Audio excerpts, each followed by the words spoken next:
Cours de makam ce matin-là à l'Institut d'études musicales de Bagdad. Ici, le directeur Sattar Naji essaye de transmettre et de maintenir en vie un art musical qui est sur le point de disparaître. Né aux alentours du XIIe siècle sous la dynastie des Abbassides, le makam, musique poétique aux mélodies plaintives, est victime de la modernité, mais aussi et surtout des violences qui ont poussé les artistes à fuir. On sait que maintenant le nombre de joueurs de Makam atteint à peine le quart de ce qui existait avant les événements de 2003. Et ces 25% existent encore en grande partie grâce à cet institut qui enseigne le Makam aux jeunes musiciens.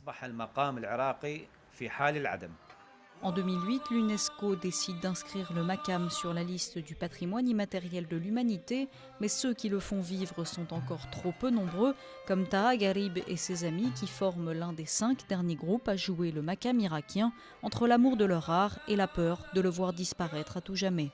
À travers nos chansons, nous essayons de rappeler au peuple irakien leur héritage et l'authenticité de cet art.